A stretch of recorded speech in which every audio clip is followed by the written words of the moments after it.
Hello and welcome to another short drawing lesson. This week I'm going to have a go at drawing Donald Campbell's CN7 record car, Bluebird, which I was asked to do by somebody who liked the sketch of his boat that I'd done a few years ago, and he asked if I could do the car in the same style. So I'm revisiting it and seeing if I can do that. The first thing I'm doing is just drawing 5 ellipses. And you'll notice that I'm working very steadily at this phase. I'm mostly just staring at the page and not doing any drawing. But the reason I'm doing that is because I'm trying to imagine how this shape of the body and the shape of the 4 wheels would look in 3 dimensions rather than the 2 dimensions as they are on the screen. So I'm just sort of positioning them and staring at them, trying to picture them in 3D, which takes a bit of work, but it's worth taking time over because this is the framework that everything else will be hung on. So if you don't get this right, then everything else will be slightly off. So I'll speed up slightly just so you don't stare at me doing nothing for so long. But as you can see, sort of just getting these 5 ellipses in and playing around with the positions is the key really to the shape of this car.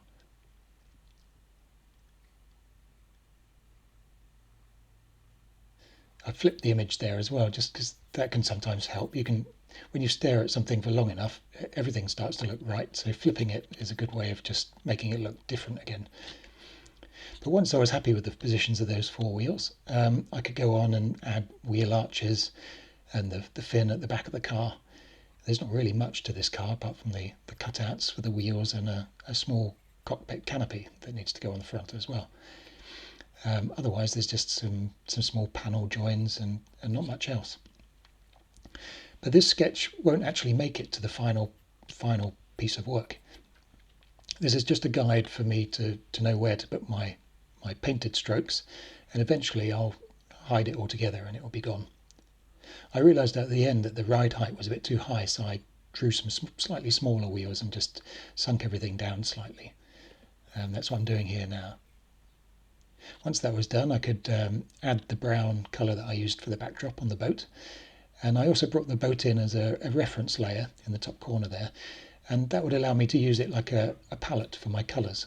And rather than having to mix them all individually, I could just pick them from that small square and know that I was getting exactly the right colour. So the first brush I picked was a really big one. I think it's called Nico Rule or something like that, a strange one. But it's got a slight texture to it, which is really useful. With digital pictures, they tend to come out very clean unless you use a brush that has a bit of texture or add some texture, maybe a scanned-in page texture or something like that, and add that later. But it's good to have a few random things happening, like the texture of a brush. That was a sort of mid-blue, and now I'm working with a darker blue to do the sides of the wheel arches and the underside, anything that's not directly in the light, basically. And then I started another new layer and picked a lighter blue, and this was for anything that was facing the sun, I suppose, or facing upwards into the sky. It's a good idea to do all of these things on separate layers, just because, well, if you've got the option, you may as well. It just makes it that much easier if you want to change your mind about something or try tweaking the colours or the opacity of something later on. It's that much easier to do if it's all separated. I generally don't bother naming stuff, it's just I haven't got time for that, but it's usually fairly self-explanatory. I started another new layer there for the background, the sort of white in the background. This car ran at Lake Eyre in Australia, which is a salt lake like Bonneville, and so it made sense to have a bit of sort of white in the ground surface and behind the car. Then I started another new layer and picked an even darker blue to do the very darkest parts, like the back side of the wheels and the cutouts, that kind of thing. Everything that's the darkest part, really. And then I had a fun stage, which was another new layer and picking an almost white. And starting to add some highlights.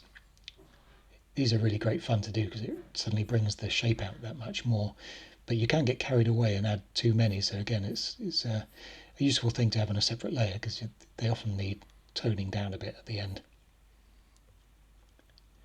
Up to now I've been using really big square brushes and keeping it quite loose, but to balance with that loose work, I think it's a good idea to have a few crisper details, some finer details.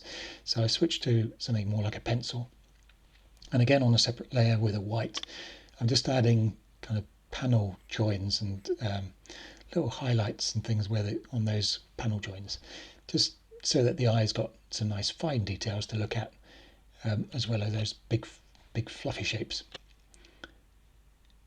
It also helps just to crisp up some of the areas in the focal areas.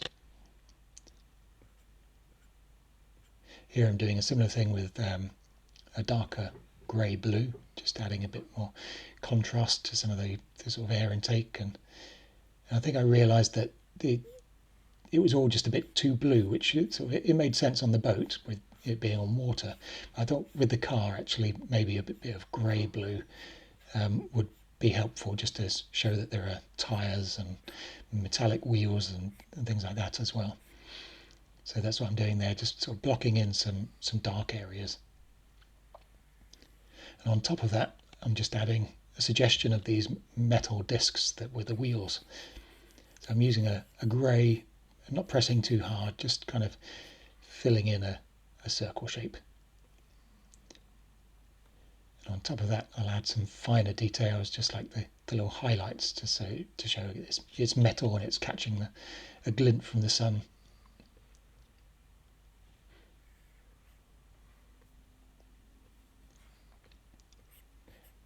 And now on another new layer in the foreground, I'm adding some spray, some salt spray coming up from the ground.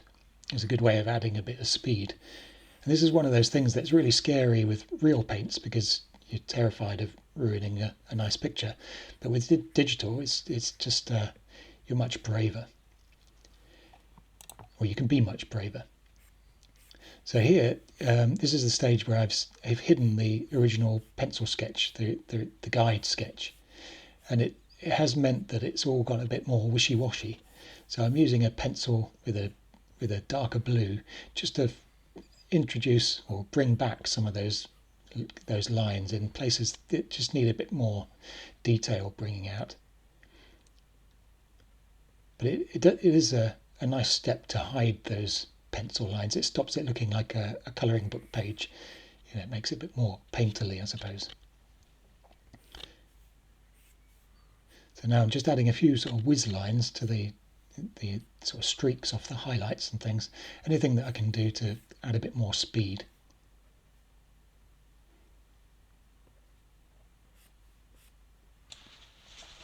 So almost finished now. I'm just thinking that maybe those grey shapes are a bit heavy. So I'm using a smudge tool, which I don't use very often, but I'm using the smudge just to add a bit of blur. So it's a bit like motion blur or vibration shake or something like that, just to the edges of the tyres, just to again add a bit more speed, and to blur the shadow under the car slightly as well, just help give the feeling of motion blur. Now just a bit more detail to the canopy, just to show that it's transparent glass, and tidying up some of those edges of the back of the car there. It was just a bit too fuzzy, so I'm just erasing and making a slightly clearer silhouette shape.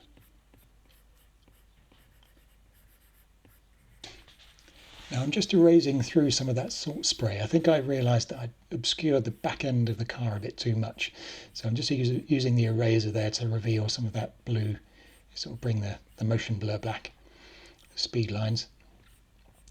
And then I noticed that one of the layers, the darker side blue layer, if I hid that, it made the car look more shiny. So I just took the opacity of that layer down slightly, just to increase the shine, the reflected colour of the lake floor, basically. And that's pretty much it. I hope you enjoyed seeing the process. I'll be adding some prints of this to my Etsy store soon. The boat's there already. Otherwise, have a good week and tune in for more of this sort of thing soon.